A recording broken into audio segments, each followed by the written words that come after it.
Hello and welcome back to the channel. If you are returning, thank you so much for returning. And if this is your first time with us, hi, my name is Cheyenne. Welcome to Soulful Soothe, where you can come for messages to soothe the soul.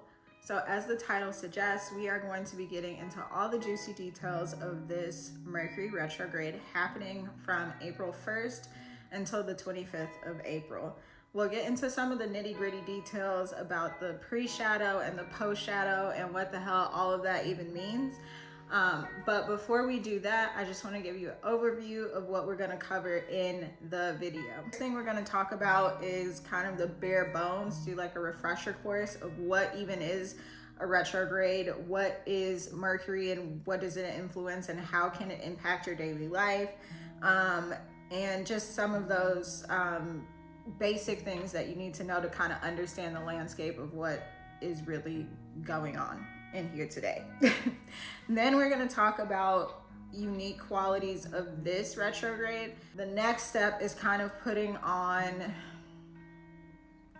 the meat suit of the human. I don't know why I'm giving like this very anatomical analogy. Maybe that's a message in and of itself. We'll see. I'm really excited if you could not tell.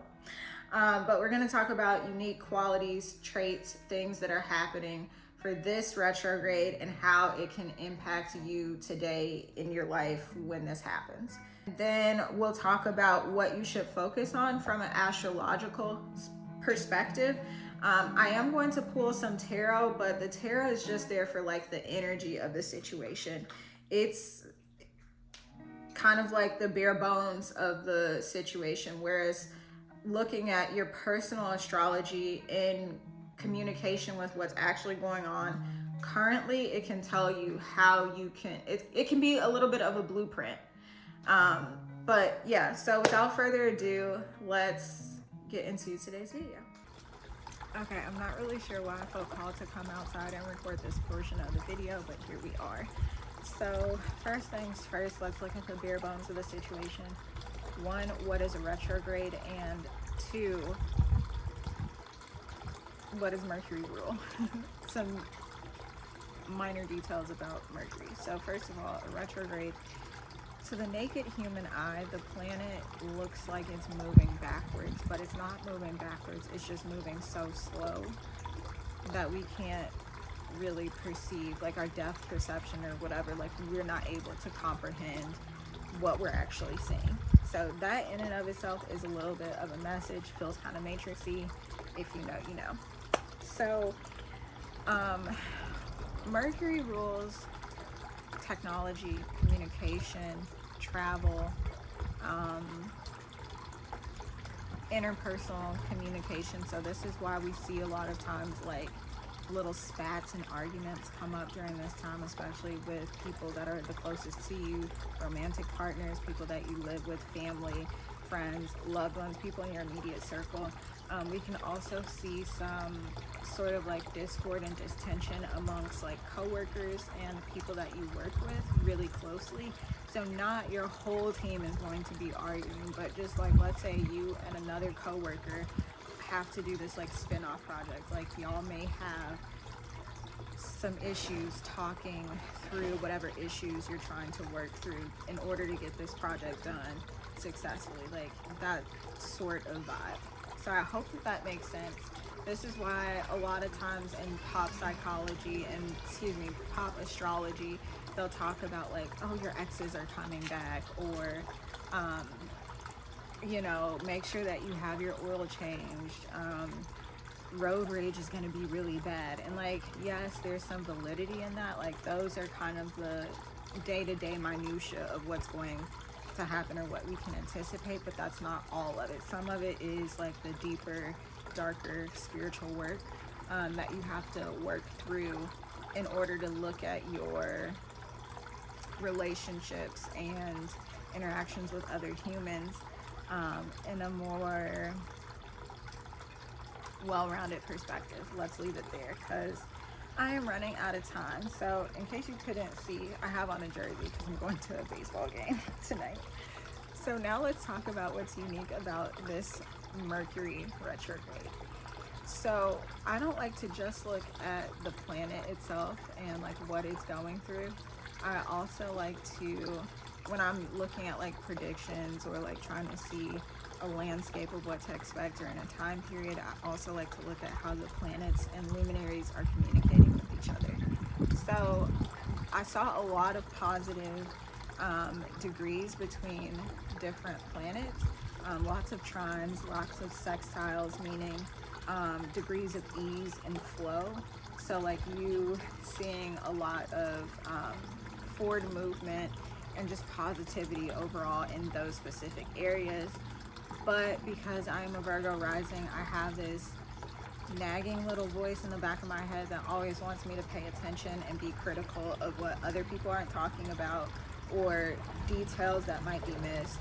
So with that said, I want to specifically talk about, for the purposes of this video, Mercury squaring off with Pluto in Aquarius. So when I was reading through the information on astroseek.com, if you don't know, if you haven't seen any of my other videos, I talk about this website all the time because it is so amazing. I'm on that website weekly looking at charts.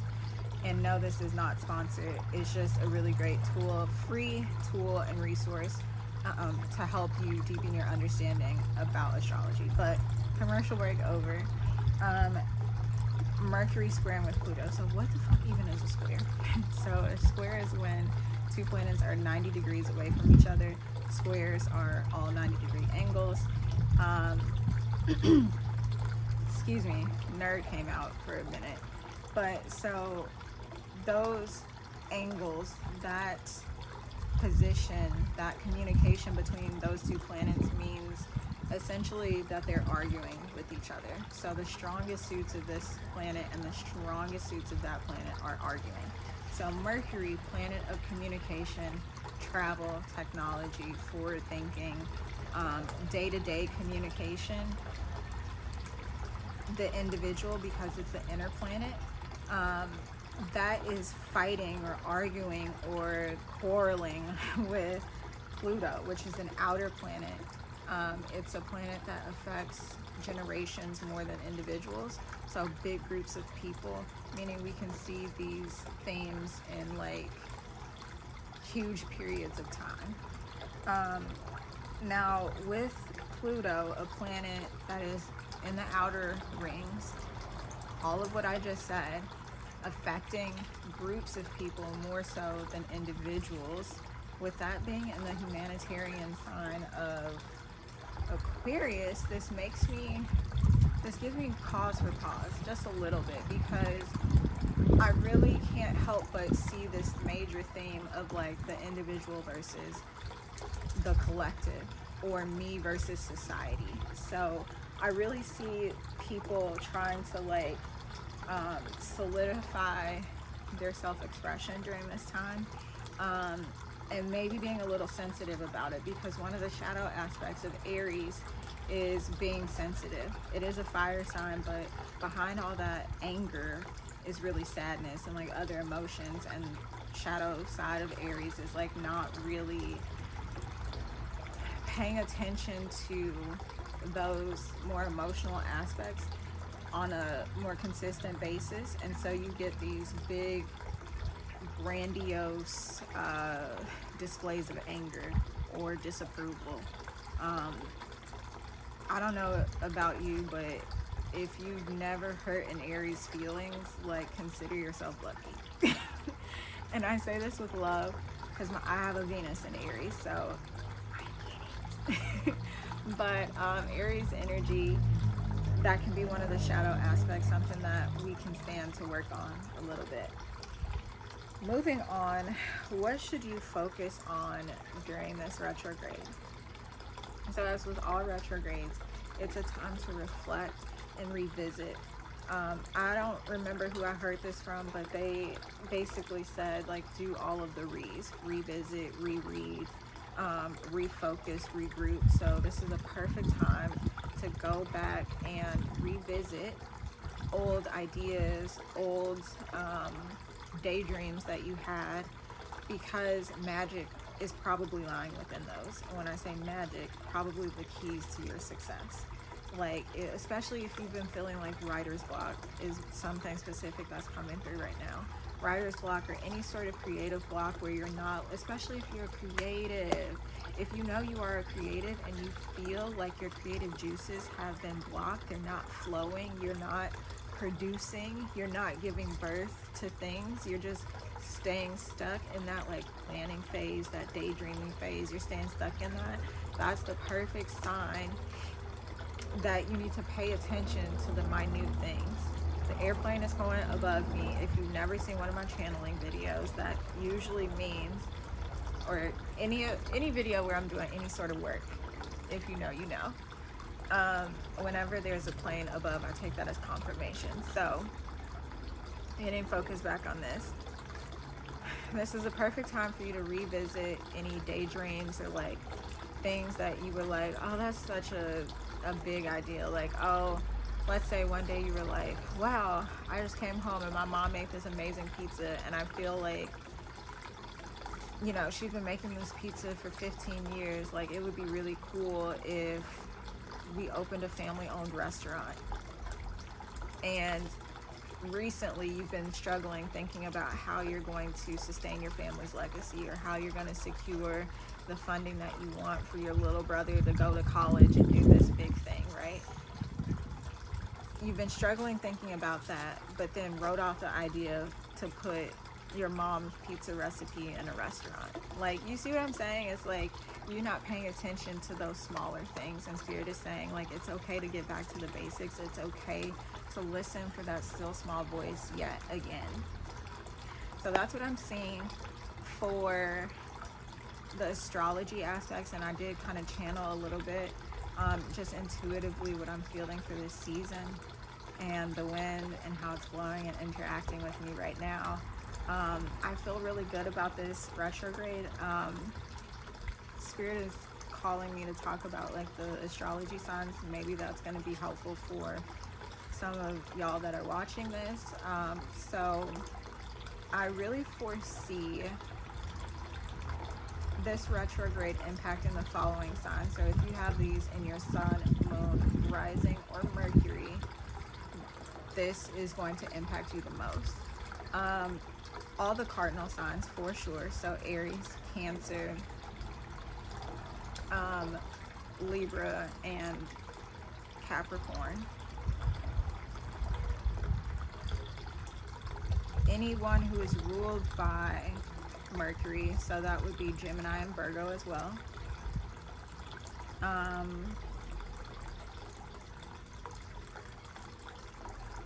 Aquarius and Scorpio. Scorpio because Pluto rules Scorpio, planet of transformation. Aquarius is where Pluto is going to be, so anyone with Aquarius placements, you in the mix too. So it seems like Taurus gets a break. It seems like, yeah, I'm really feeling like Taurus is getting a break, but I think that's because like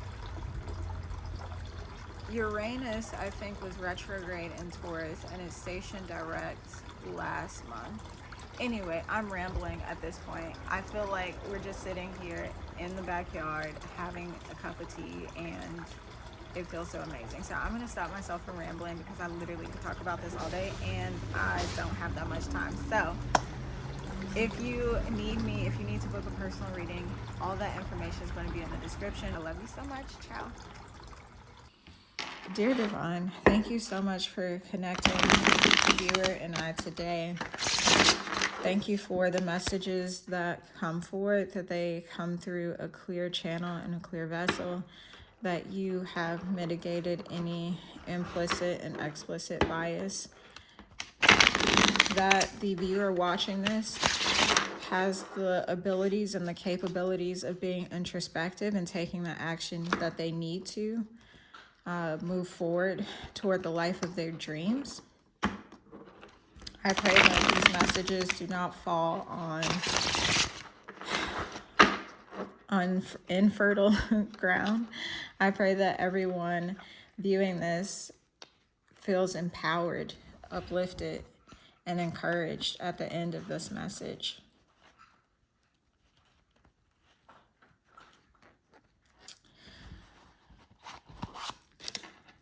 Thank you so much for your protection and for your guidance. We are forever grateful.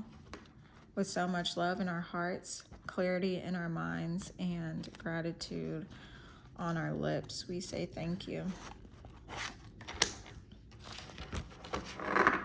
So what I'm doing right now is I have 2 tarot decks that I'll be using.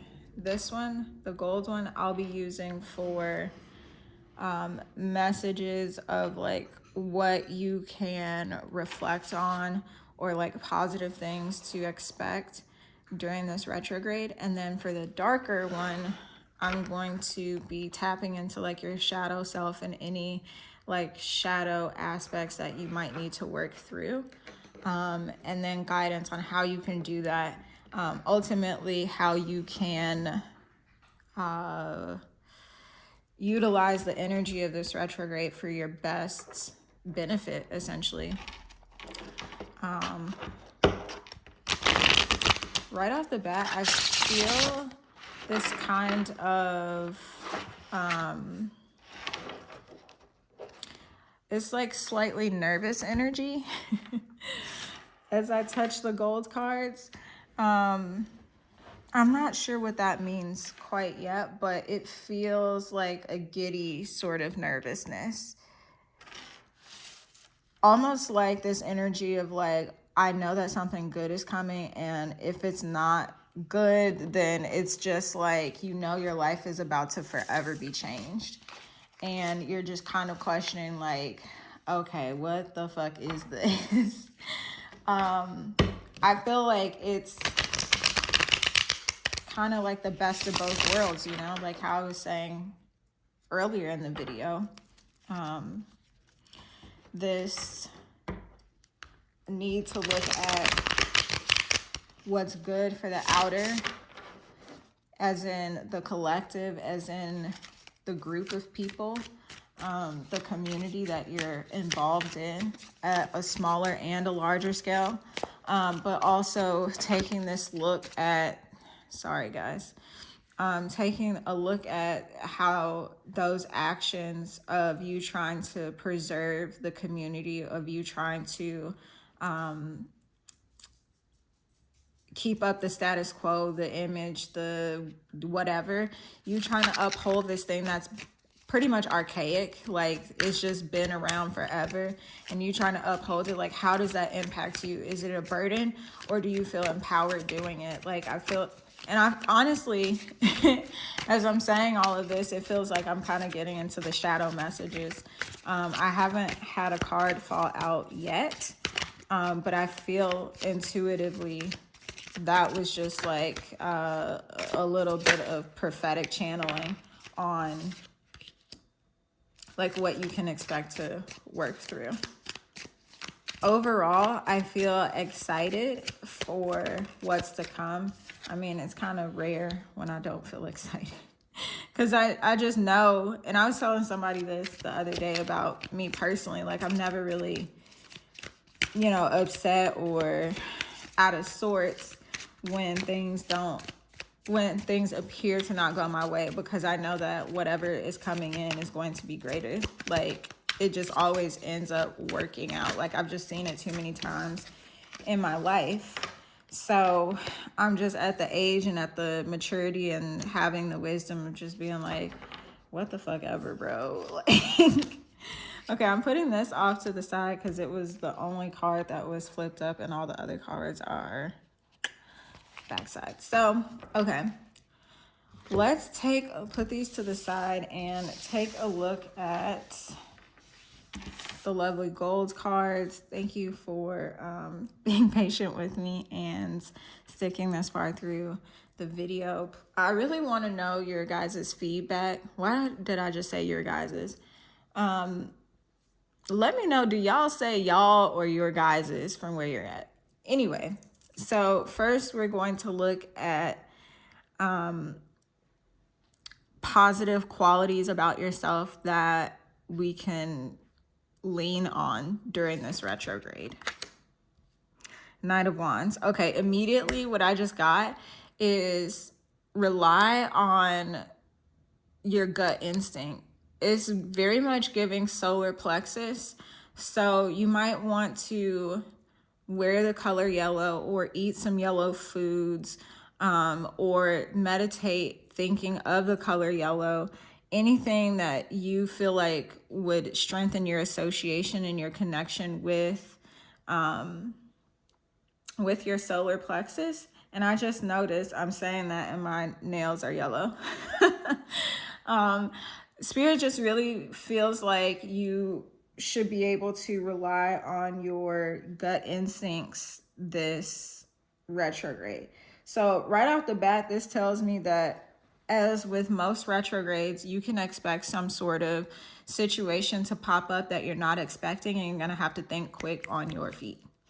But because you have some wisdom and experience, I say wisdom and experience because this is a knight, it's not a page, it's not a babe, it's somebody who's been out there before on the battlefield. Like, they know what's up, you know. Nothing really surprises them anymore. It's just kind of shocking, like, when things happen and when things play out, because you're only on the mountaintop for so long is how it's coming through. So maybe I'm channeling like your thoughts and your personal beliefs as to like how life goes. But yeah, I'm just getting somebody who has some experience, some skin in the game, but they're pretty confident about, or they should be confident. If they are not confident, they should be more confident on and in their ability to think quickly on their feet and make wise decisions. So, Spirit, what else do you want us to cover in this reading? So this was positive qualities and attributes that you can rely on. Ace of Wands. Yeah, that's exact. I feel like that's the perfect confirmation of what I was just saying about the Knight of Wands. Like, you having to think quickly on your feet, like something unexpected, and very passionate, whether that's in a positive or a negative sense. But since it's coming up in the positive portion of this reading, I'm going to say that it's going to be something positive in the long term, in the end. So maybe in the beginning it doesn't look like that, just because of like the minor details of like how you're getting to the said blessing. So for example, let's say I see somebody getting a very sexy blue Acura MDX 2025. It's the Quattro one, like with all the bells and whistles. Like, you get this new car, and like, yes, that's amazing, like terrific. But like, how did you come about getting that new car? Well, what if I were to tell you that you had to get into a really terrible car accident and then go through 8 months of rehabilitation, because your injury, it wasn't severe, but it's just taking quite a bit of time to get that full healing. Most people don't want to hear that shit. They just want to hear the fact that they got the new car, right? But with this, what I'm seeing overall is that it's going to be something positive in the end, but you may have to go through some murkiness. It's interesting that that is coming up in the positive portion of this reading. Let's see what else.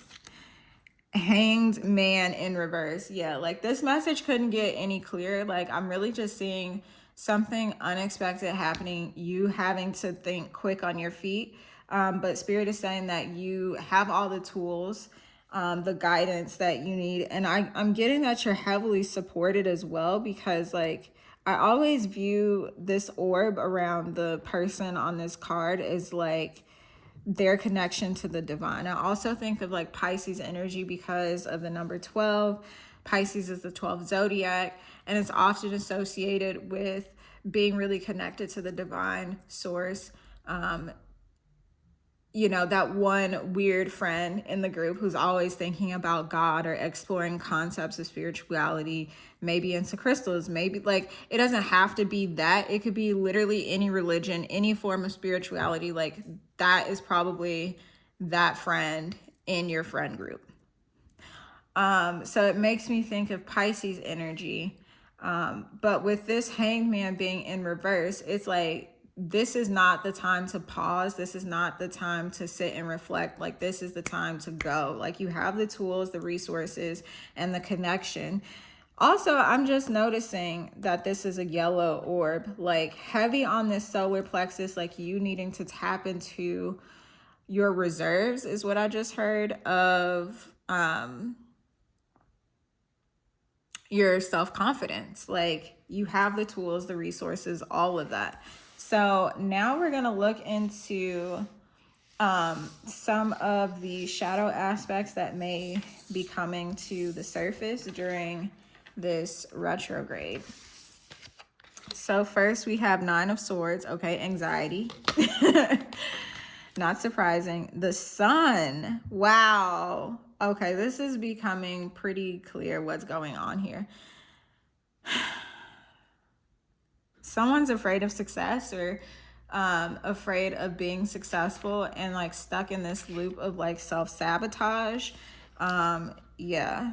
Three of Cups. Now, I do take reversals. I'm not seeing that the cards are actually in reverse, but I can still read like reversal energy even if it appears upright. If you're new here, you probably don't know that, so I just felt the need to say that because the OGs know. I see what I see regardless of how the cards look. I see past the cards. Anyway, so someone here is afraid of success, afraid of happiness, afraid of the possibility of happiness being bestowed upon them is what I just heard. I don't know why I'm hearing like all of these like old English kind of terms. So I feel like that kind of hints at the old way of doing things, and like this is what this retrograde is here to help you kind of reflect on and move through, because this is the shadow portion of the reading, meaning these are things that you need to look into, because if you don't do your shadow work, that Ace of Wands won't feel as sweet. That's just the way it goes. I don't know why. I wish it wasn't that way personally, because I'm pretty much a hedonist at heart. Like I love feeling good, you know. But this Three of Cups here is giving me Pisces energy again. One of the negative traits of Pisces energy is like doing things in excess. So Pisces is co-ruled by Jupiter. Jupiter is the planet of expansion. That planet is not just about, oh, let me work with Jupiter to get a whole bunch of money, or success in my career, or good luck in life.